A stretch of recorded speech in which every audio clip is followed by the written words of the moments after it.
Psalms chapter 18, and then also go to 2 Samuel 21. Psalms 18 and 2 Samuel 21. We've been going through the Psalms here, not all of the Psalms. That is, the first time I attempted to go through the Psalms, I only got to 90, and we had moved on to another ministry. So anyway, here we are going through the Psalms that basically let us know the timing of the Psalm.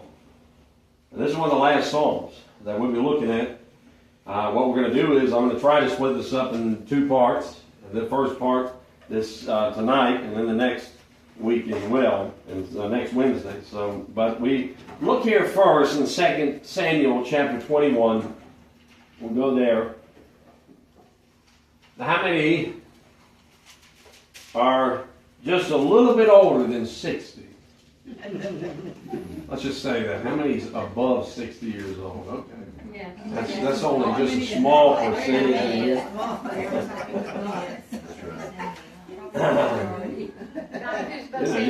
You're not there yet. I can eat off the 55 plus men. You're 75. All right. David is about 60 years old, about that age. And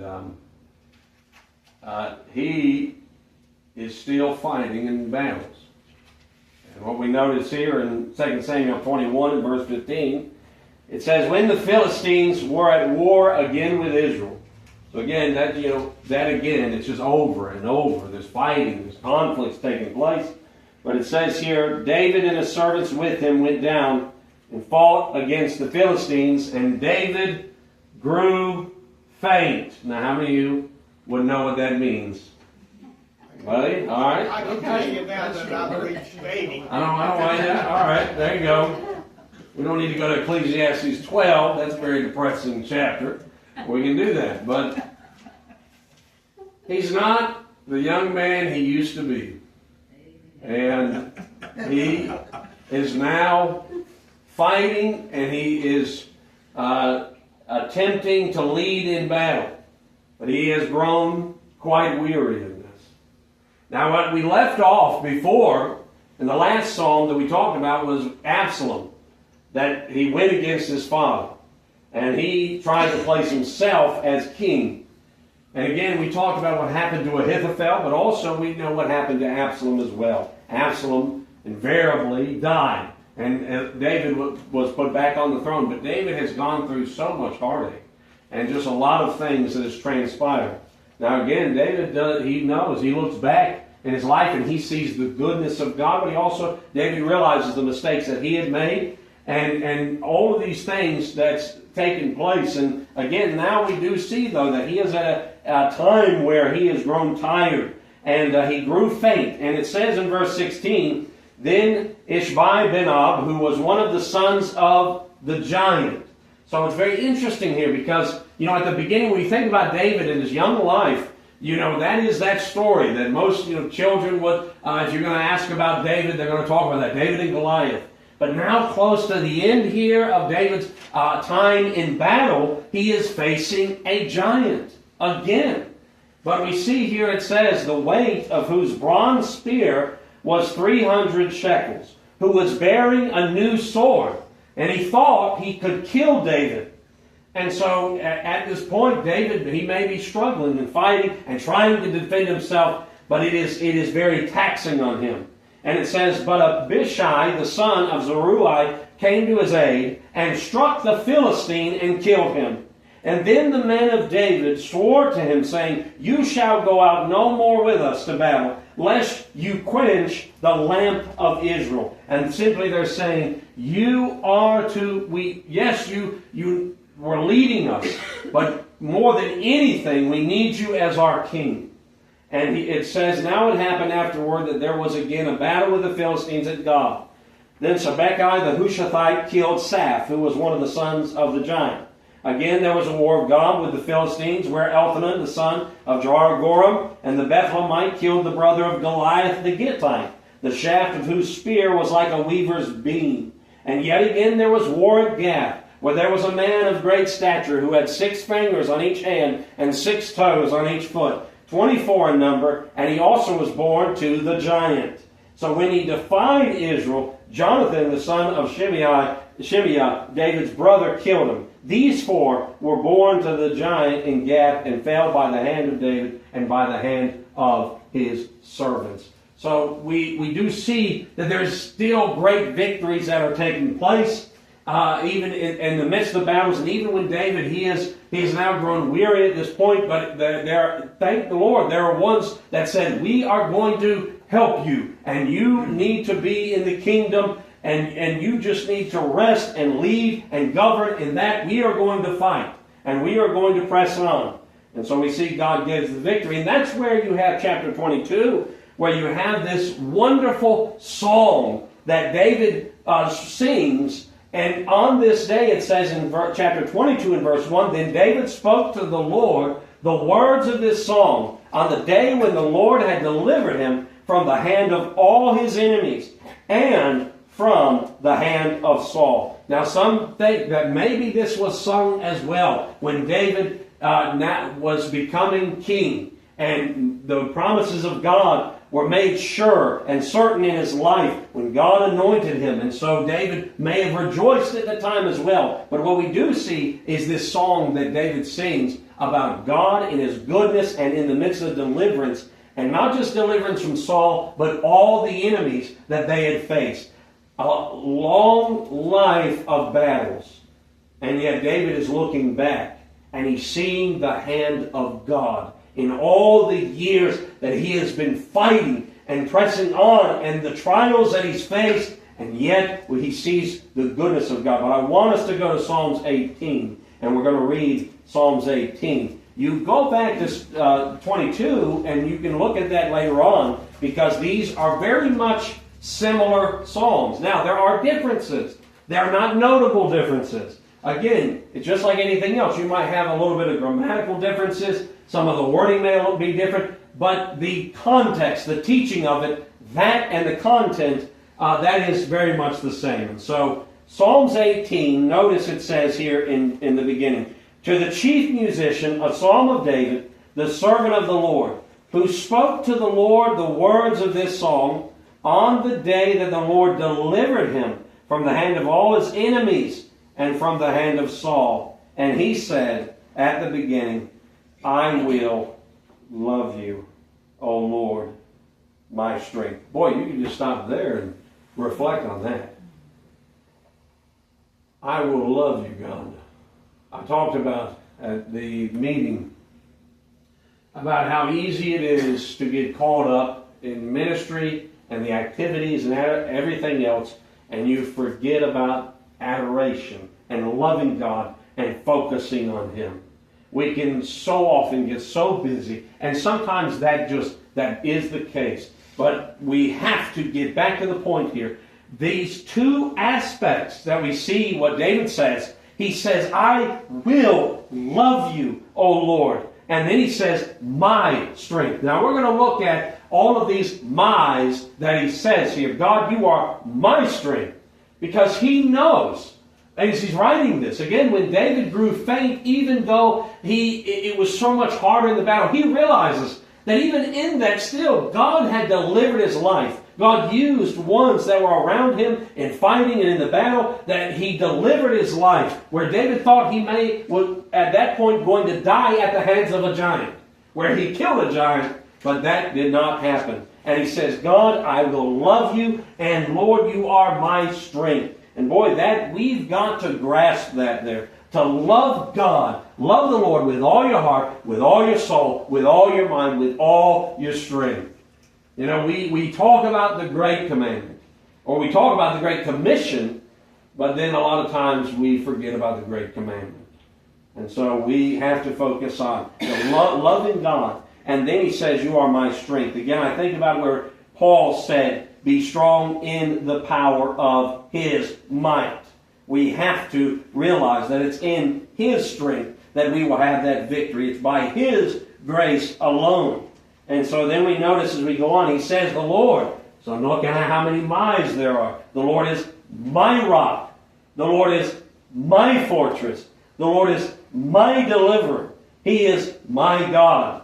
He is my strength, in whom I will trust. He is my shield.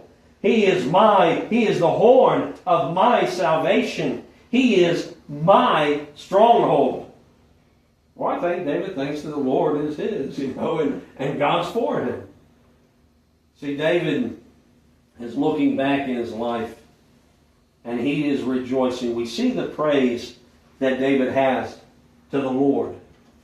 And again, this is out of a heart of love and a heart of joy, because he is reflecting on all that God has done and brought him through in his life. And he's saying, God, you are my rock. You are my fortress. You are the one who delivers me. The reality that even though David went into the battlefield and he had his armor, he had the helmet, he had the sword, the weaponry, that didn't matter in the long run. The question is whether God was with him, whether God was going to be his fortress, whether God was going to be his shield. He says, Lord, you're my shield. You're the horn of my salvation. You're my stronghold.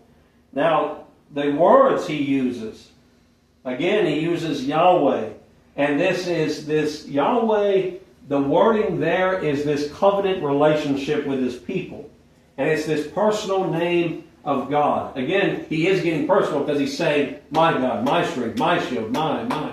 God is not distant from his people. Sometimes in serving him, sometimes we get to the point where we think to ourselves that God, he's way off in the distance. He's not really having much concern about our lives. It's just simply we've got to try to prove to him how much we care, and we've got to fight. And then at some points maybe he'll kind of take a glance at us and see what condition we're in. God cares for his children. He is our Heavenly Father. And you can rejoice in saying, Lord, I know you're my strength. You're my deliverer. You're my refuge. You're my rock. And we notice the rock, it symbolizes strength, stability, protection, the fortress. It symbolizes this place of safety and refuge. I've talked about before where we don't have what we did before in Northport, where we had a storm shelter. We had at least a closet that was just all massive blocks and a storm closet that we could get into, and we don't have anything like that. Now we just tell the kids to get inside this middle closet area, and everybody's just cramped and just kind of standing there, and it's just at a certain point you're just like, the thing just takes me out, but again, we would go, and that was a place of refuge. That was a place where they knew that they could, there was safety there. And David says, God, you are my fortress. You're the place of my refuge. You are my protection. He says, you're my deliverer. And that in that sense, God is the one who rescues. He's the one who saves. He's the one that redeems. And he says, you're my shield. Ultimately, you bring that protection, and all of the weaponry that the enemy will seek to throw at me, God, you protect. And then he goes on to say, you're the horn of my salvation. That is very interesting, because what that symbolizes is power and victory. This being blown, not in a time of distress, but this idea is that you give me the victory. You give me the power. Lord, it is you that causes us to be conquerors. And I think about where Paul wrote that we are more than conquerors through him that loved us. And then he says, of course, you are my stronghold as well. And that going back into this secure and high place, this fortress of protection. He goes on to say in verse 3, I will call upon the name of the Lord. I will call upon the Lord, who is worthy to be praised. So shall I be saved from my enemies. Do we truly realize that God is worthy of all the praise, all the glory, all of it? Again, David is looking back in his life, and he is just so joyful. Because, yes, he fainted, he grew weary, and I'm sure he still wanted to lead in the battle. But he still is reflecting how God has provided, and that God has been faithful. And he's overjoyed. And he's saying, God, I just see it, all of this, I'm writing this list out, everything you've been to me, Lord, over and over and over. He says, God, you are worthy. You are worthy to be praised. And then notice in verse 4, the pains of death surrounded me. The floods of ungodliness made me afraid. The sorrows of Sheol surrounded me. The snares of death confronted me. The terminology of this really is, it is like I remember when years ago my grandmother took me, my brother, my sister, to the beach over in North Carolina, over at Emerald Isle. And, we didn't think anything. We just thought you'd get in the water, have fun. We didn't think anything about the current and, the undertow and everything else. And, you step on something sharp, probably was a crab or something like that. We didn't think anything of it. We just go and play and everything else. And who knows how many times that we probably were close to death. But I do remember just a wave crashing over me at one point. And thinking that I was able to swim so well, I just started thinking to myself how good I was swimming, how well I was doing, and then this wave just hits me hard. And it brings me under and it pulls me out further and further, and I am rolling in the water, constantly trying to get my head up. I'm swallowing salt water, which is very refreshing. You should try that. And just trying to stay afloat, but just coughing and hacking, and another wave just bringing you under constantly, and just, over and over, pounding and pounding, until finally you're able to get out of that. Finally, I don't know how, but just managing to get to where you can finally get footing and trying to walk and get out of the water. And man, you better believe after that, I laid on that beach and just laid there for a while. And I thought, I am not going to try to go out there again.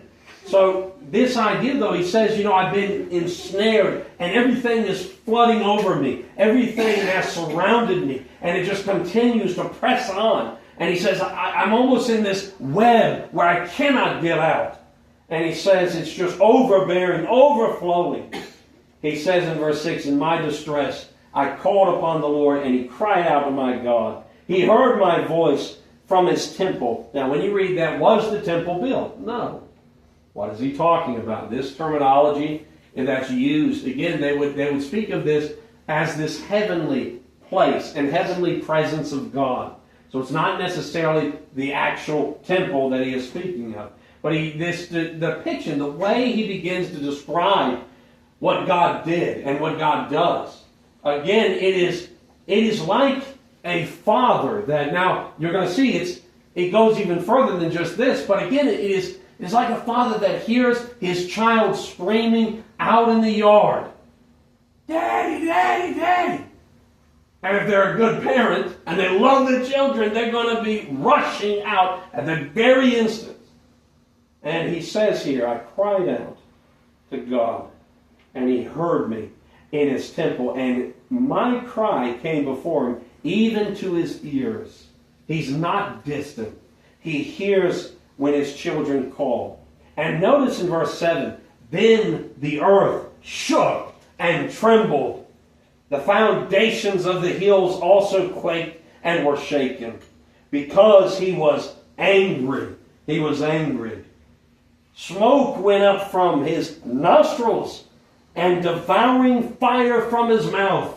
Coals were kindled by it. He bowed the heavens also and came down. Again, this depiction here of God coming and rushing in as this force, this might, that again, nobody really, to describe this, just the amazing scene that David is depicting here of God rushing to his aid. He goes on, he says, he bowed the heavens also and came down with darkness under his feet. This sense of these clouds that are the storm that's below him and the power that is raging. He rode upon a cherub, he flew, and he flew upon the wings of the wind. He made darkness his secret place. His canopy around him was dark waters and thick clouds of the skies. This depiction almost says like this supercell that is coming out of nowhere. And again, they would experience this type of weather phenomenon, these massive storms that would come through. And he's describing in this way of this huge tempest that comes on the scene when David is in need of help, and at his very last he's crying out, and it seems like everything's crashing on him. And of course, I think about the disciples when I'm reading this and them crawling out. You know, Jesus, don't you care? Now Jesus is in the boat. He's asleep. And we don't have this amazing depiction where Jesus is busting through the clouds. But I seem to recall there's a passage somewhere that says something about him coming in the clouds. You remember that? And then you go to Revelation and you read about John. And when he saw Jesus in Revelation 1, and he begins to describe that when he speaks, it's like many waters flowing. And the brightness of Jesus Christ and the glory that is manifested. And then you begin to read in Revelation 19 when he comes on a horse and he's going through the clouds and he is in power and glory, the King of Kings. Well, I think that's tremendous when we're reading this here. David, to me, it almost just to me, in a sense, David caught a glimpse of the beauty and the majesty and the almighty power of Jesus Christ himself. Now, whether we could say that, the depiction he is saying, though, again, the power, the might, the awesomeness, we look the similarity here when he's describing of what God did in his life. He says, notice in verse 12, from the brightness before him,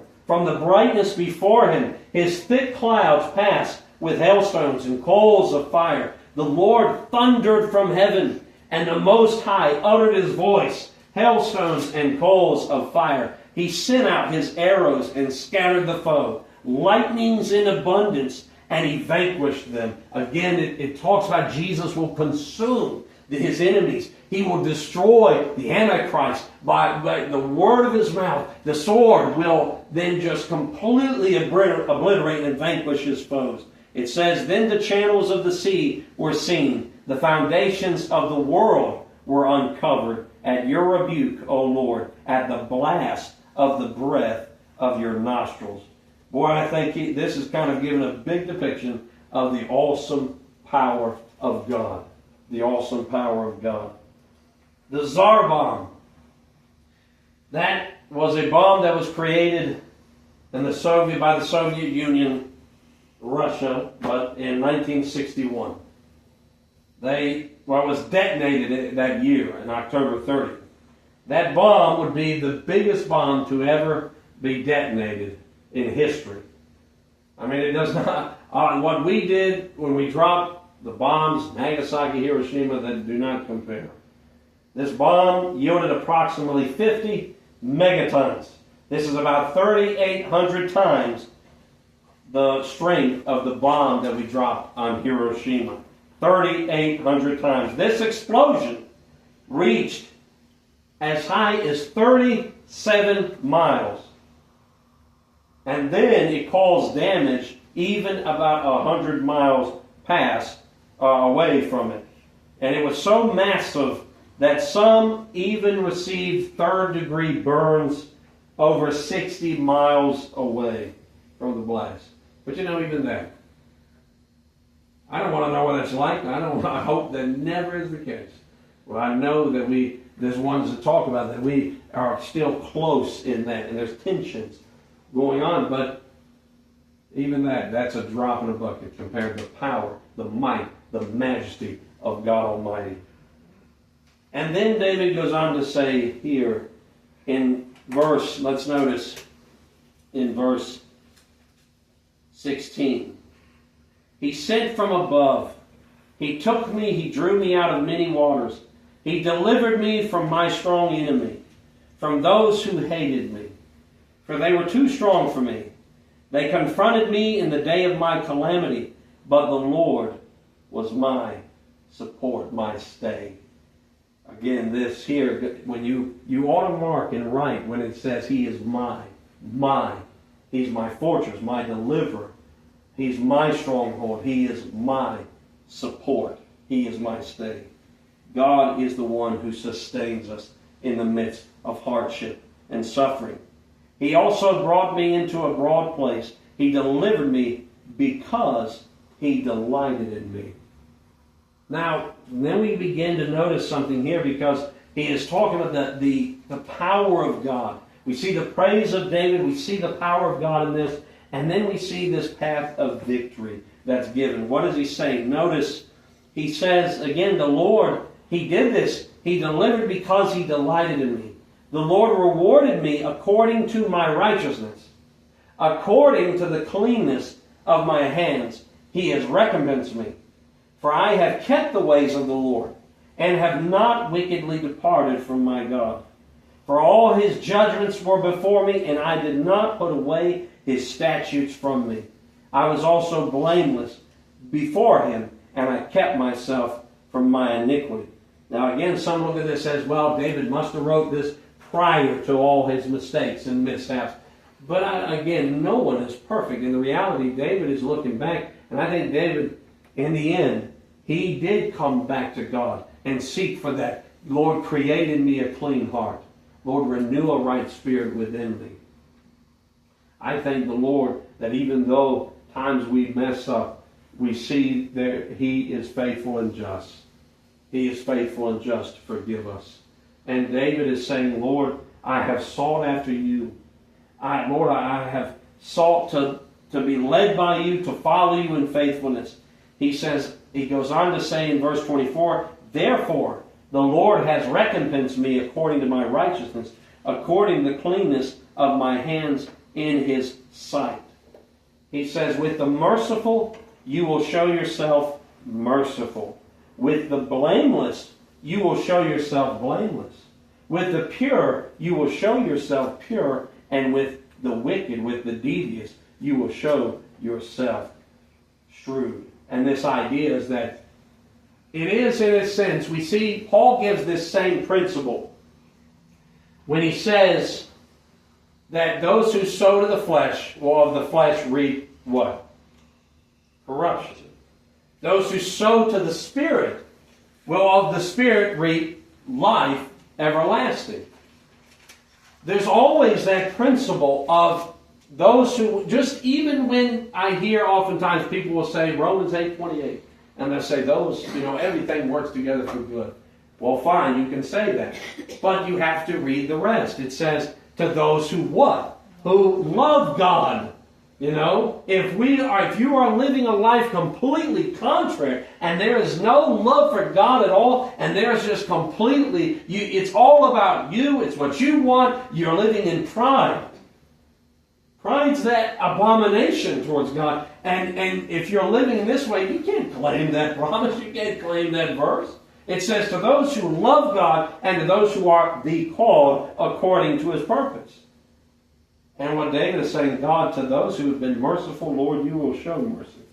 To the ones who are living a life blameless, Lord, you're going to show yourself in that blamelessness and that purity. You will lift them up. You will give them strength and grace. To the pure, you will show yourself pure. But again, to those living corrupt, wickedly. And it is sad because what happens, we're seeing here towards the end of David's life, he's rejoicing in God, in the goodness of God. He's saying, Lord, I see that you have blessed because I have sought to follow you, Lord. But then we also look at later on what happens with Solomon. It is sad because it changes. It turns entirely. David messed up there, even when as a king, but a young king. And at an old age he says, God, Lord, it's all about you. And I've sought to follow you faithfully. But then Solomon, at the beginning, he says, Lord, I've got to seek you. I've got to follow you. I've got to, he says, God, give me wisdom. Give me understanding. But then what happens? And towards the end, it's an entirely different story. Entirely different. He turns away from God. He turns away from Him. And so we do see here with this path of victory, this sense that it is walking in the ways of God. Notice he goes on, and we'll be finished in verse 27. For you will save the humble. You will save the humble people, but you will bring down haughty looks. You will save the humble, but you'll bring down haughty. That is the reality of the principle there. It's always the case. Now again, We can't be righteous in ourselves. We know righteousness is in Christ, by faith in Him. But it is this sense that when we have to press on, we continue. Where Paul says, I press toward the mark. I forget the things that are behind. I press on and I continue. That path of victory where David says, Lord, you have blessed me, you've delivered me, and because I have sought your ways, I have not turned from your word. I have tried to remain faithful and steadfast. And that's why he could praise and rejoice in the Lord. Well, let's pray this evening.